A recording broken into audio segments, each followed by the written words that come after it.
যত সম্ভব আজকে সমাবর্ত উপলক্ষে আতশবাজি ফুটাইছে, আতশবাজিটা ফুটো এখানে পড়ছে, ওটা থেকে আর কি আগুনটা লেগে উঠছে আর কি।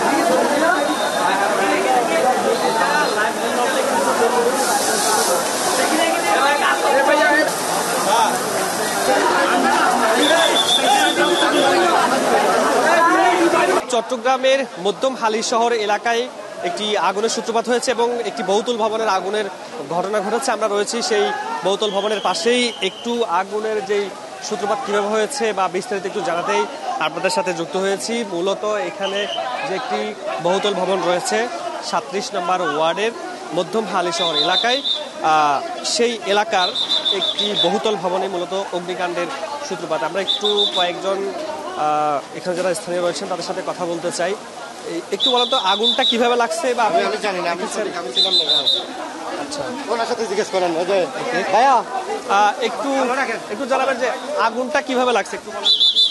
আগুনের সূত্রপাতটা হচ্ছে মাগরিবের নামাজের পরে ছেলেরা এখানে ওই আতশবাজি এগুলো নিয়ে খেলতেছে কলোনির, ওইখান থেকে ওই নিক্ষেপ করছে ক্যারেট ছিল ওই বন্দরের ক্যারেটগুলো প্লাস্টিকের, এটা ক্যারেটের জন্য জায়গাটা বাড়া নিছে, অনেক বড় একটা ইয়ার্ডের মতো করে ওইখানে রাখছে, ওইখান থেকে আগুনের সূত্রপাতটা করছে। ওটা ছিল মাঝখান, ওইখান থেকে শুরু হতে পুরো এখানে 3টা বিল্ডিংয়ে আগুন লেগে গেছে। এখানে লাগার আগে আমি প্রথমে ওইখান থেকে বন্দর ফায়ার সার্ভিসকে অবহিত করছি, ওইখান থেকে এরা আস্তে আস্তে এখানে পুরো 4-5টা বিল্ডিংয়ে আগুনটা লেগে গেছে। এখানে আমি আবার লাইফে এসে সবার কাছে সহযোগিতা কামনা করছি। এখানে ওইটা হচ্ছে এখানে যে প্লাস্টিকের ক্যারেট আমাদের বন্দর আসে না, ওই ক্যারেটগুলো এখানে একটা গোডাউনে রাখে আর কি, মানে যার ক্যারেট এখানে রাখে, ওইখান থেকে মনে করেন যে কি আগুনটা লাগে উঠছে আর কি। আগুনটা কিভাবে লাগে? যত সম্ভব আজকে সমাবর্ত উপলক্ষে আতশবাজি ফুটাইছে, আতশবাজিটা ফুটো এখানে পড়ছে, ওটা থেকে আর কি আগুনটা লেগে উঠছে আর কি। ছিলাম আমরা দেখছি যাতে আতশবাজি থেকে অল্প আগুন লাগছিল, আগুন লাগার পরবর্তীতে 5 সেকেন্ডের ভিতরে পুরো আফসার মানে 5-10 মিনিটের ভিতরে পুরো আগুন ছড়িয়ে গেছে। দর্শক আসলে তারা যেটি বলছিলেন, মূলত আজকে যেহেতু শবে বরাত এবং সেই উপলক্ষকে কেন্দ্র করে কিন্তু স্থানীয় যে সমস্ত ছেলেমেয়েরা রয়েছেন তারা কিন্তু আতশবাজি ফোটান।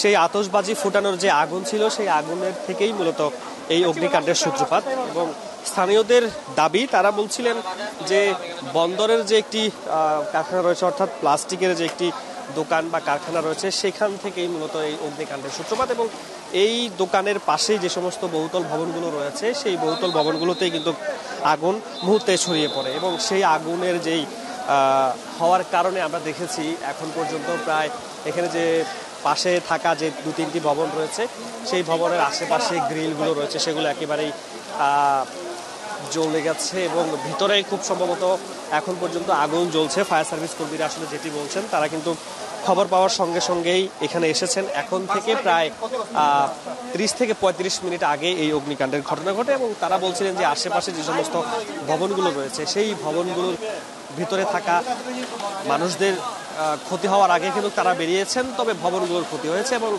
ভিতরে যে সমস্ত জিনিসপাতিগুলো রয়েছে সেগুলো কিন্তু ক্ষতি হয়েছে।